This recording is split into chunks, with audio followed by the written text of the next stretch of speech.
Okay, let's talk about another dialectical pair, chance and necessity, or randomness and necessity. So these are two interrelated because everything, according to Engels in the book Dialectics of Nature, which I keep on promoting, everything Engels argues is a chance at first.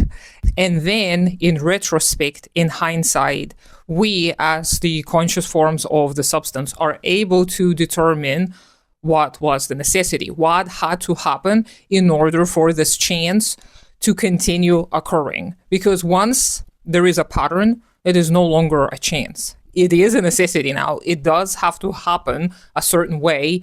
And this is a beautiful, beautiful way of combating this overly deterministic view of the world, where we believe that we are very much the slaves or the puppets to the circumstances. Because to an extent, yes, we are. However, dialectically, we are never frozen in place by whichever circumstances we may face. And chances are going to occur with a certain degree of probability. They're not going to occur absolutely with no rhyme and reason. Otherwise, we would live in a type of the world some people envision, like solipsist, for example, where anything can happen, really. And we can see from a historical materialist perspective, we can see that this is not the case. Things happen in a manner that we can explain. We can look at and analyze and come to conclusions about. But then what happens is that we have to continue studying and looking at this particular set of substance because it is going to continue changing. So the chance and necessity dichotomy is very, very useful for humans specifically because we are the ones who continuously seek out the chances, and socialism and communism are at this moment, as of today, are the most advanced ways of the people realizing their necessity, which is freedom, according to Hegel. Because when we see that we can plan, we can envision the future by looking at the modern circumstances and saying, okay, this has to be done. This is necessary for people to stay healthy. This is necessary for the planet to stay healthy, etc., etc., etc. Once we start implementing these type of patterns into our lives, then we're going to most likely see an improvement. And of course, those circumstances are going to continue changing because remember, the substance is never still. Everything always changes, but all of these changes can be studied and predicted. So this is why you will hear often that communists are right too early. They're correct, but they're correct too early.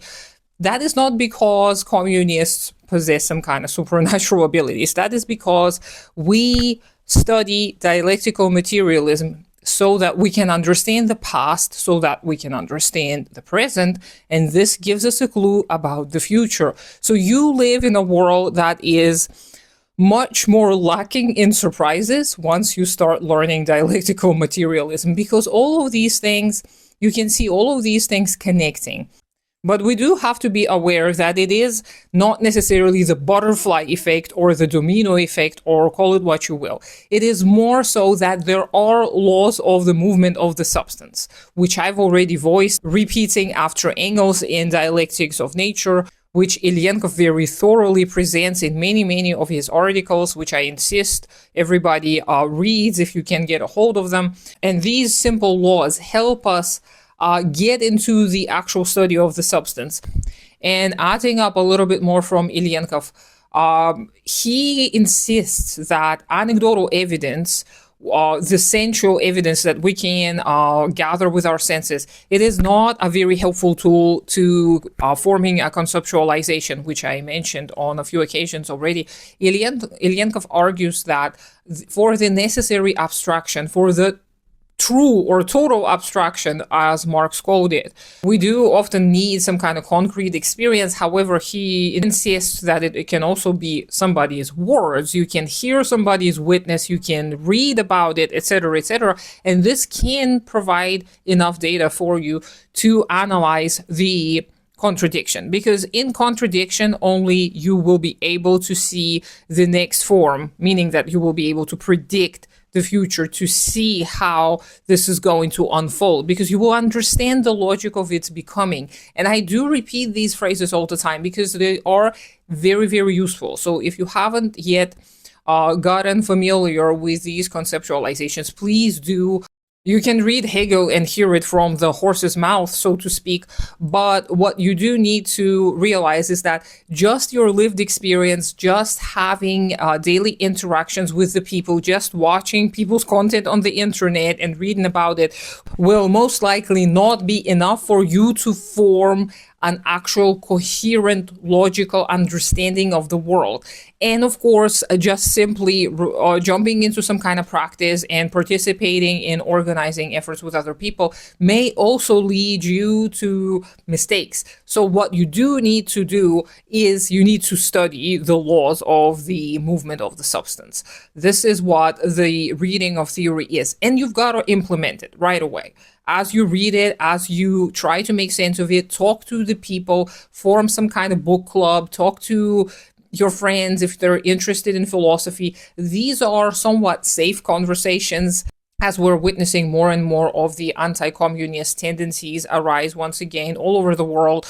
Philosophy may be a safe way at first, right now, to organize with some people who may be a little bit hesitant about the state of the world, who may not necessarily like the word communism, etc., etc. If you can get people to understand the dialectical laws of the universe, they're going to most likely walk down that path and see it themselves, that the main contradiction of capital is public production, private distribution, private consumption.